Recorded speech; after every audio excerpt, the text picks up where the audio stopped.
അപ്പൊ ഇത് മുഴുവൻ കണ്ണിൽ പൊടിയിടുകയും ആളുകളെ വഞ്ചിക്കുകയും ചെയ്യുന്ന വഞ്ചനാത്മകമായ രാഷ്ട്രീയം. അതാണ് പിണറായി സഭയുടെ പ്രാക്ടീസ് ചെയ്തുകൊണ്ടിരിക്കുന്നത്.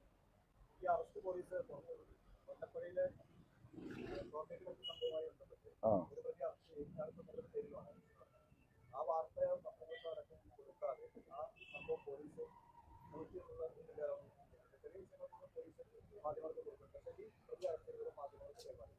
അല്ല, ആ പ്രതിയെ പോലീസ് അറസ്റ്റ് ചെയ്തിട്ട്, അതായത് കരണ്ട് വെച്ച് ഈ അപകടം സംഭവിക്കാൻ കാരണക്കാരനായ വ്യക്തിയെ പോലീസ് അറസ്റ്റ് ചെയ്തിട്ട് ഒരാളും കാണുകയോ അതിൻ്റെ ഒരു വ്യക്തമായ കാര്യങ്ങൾ പത്രക്കാരോടോ ഉത്തരവാദിത്തപ്പെട്ടവരോടോ അവർ പറയാൻ തയ്യാറായിട്ടില്ല.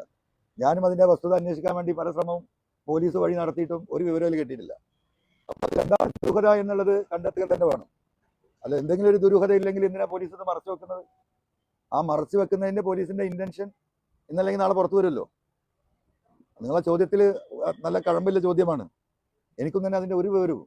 ഞാൻ എന്തായാലും ഇവിടെ ഒരു 8-9 വർഷം MLA ആയി നിന്ന ഒരാളും ഈ സമൂഹത്തിൽ ഇടപെടുന്ന ആളുമാണല്ലോ.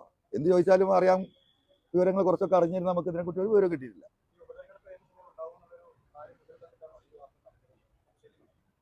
സോറി, അതെ, അല്ല, തെരഞ്ഞെടുപ്പിൽ അത് വിഷയമാണല്ലോ. കാരണം എത്ര തവണ ഇവർ പരാതി കൊടുത്തിട്ടുണ്ട്.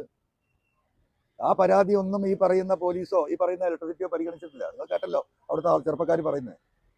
ഇങ്ങനെ പന്നിയെ പിടിക്കാൻ വേണ്ടിയിട്ട് വ്യാപകമായി ഇലക്ട്രിസിറ്റി ലൈനിൽ നിന്ന് നിയമവിരുദ്ധമായി ഡയറക്റ്റ് ലൈൻ കണക്ട് ചെയ്യുന്നുണ്ട് എന്ന പരാതി നിരവധി തവണ ഇലക്ട്രിസിറ്റിയെയും അതുപോലെ തന്നെ പോലീസിനും പരാതി അവിടുത്തെ ചെറുപ്പക്കാർ നൽകിയിട്ട് ഒരു നടപടിയും സ്വീകരിച്ചില്ല എന്ന് ആ പ്രദേശത്തെ ചെറുപ്പക്കാർ ഇന്നലെ നിങ്ങളോടും നമ്മളോടൊക്കെ പബ്ലിക്കായിട്ടാണല്ലോ പറഞ്ഞത്. അപ്പോൾ ആരാണ് ഇതിന് പ്രോത്സാഹിപ്പിക്കുന്നത്? ഈ ഇറച്ചി കച്ചവടത്തിന് പിന്നിൽ വേറെ ആരെങ്കിലും ഉണ്ടോ നോക്കണം. നാടൻ പന്നി നല്ല ഡിമാൻഡുണ്ട്, 1 കിലോക്ക് 500 രൂപയൊക്കെയാണ് കൊടുക്കുന്നത്. അപ്പം അതിനൊരു സംഘമായി പ്രവർത്തിക്കുന്നവരിൽ ഈ പറയുന്ന ഉത്തരവാദിത്തപ്പെട്ട ഭരണകക്ഷികളുടെ ആരെങ്കിലും പ്രതിനിധി ഈ കച്ചവടത്തിന്റെ ഭാഗമാണോ? ഇതൊക്കെ ഇതിൻ്റെ ഒരു ദുരൂഹമായി കിടക്കുകയാണ്. നല്ലൊരു പന്നിയെ കിട്ടിയാൽ 10-75-80 കിലോ ഇറച്ചി ഉണ്ടാവും.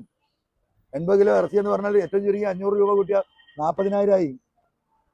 അപ്പോൾ പ്രാദേശിക തലത്തിലുള്ള നേതാക്കന്മാർ ഈ ഭരണകക്ഷിയിലെ ഇതിൽ ഇടപെട്ടിട്ടുണ്ടോ എന്നൊക്കെ അന്വേഷിക്കണം. അല്ലെങ്കിൽ പോലീസ് പെട്ടെന്ന് ഇത് പ്രതിയെ ഒളിപ്പിച്ചാണല്ലോ റിമാൻഡിലേക്ക് കൊണ്ടുപോയത്. സാധാരണ അങ്ങനെ ഉണ്ടാവാറില്ലല്ലോ. അപ്പൊ പലതും ഇതിന്റെ പിന്നിലുണ്ടാവാം.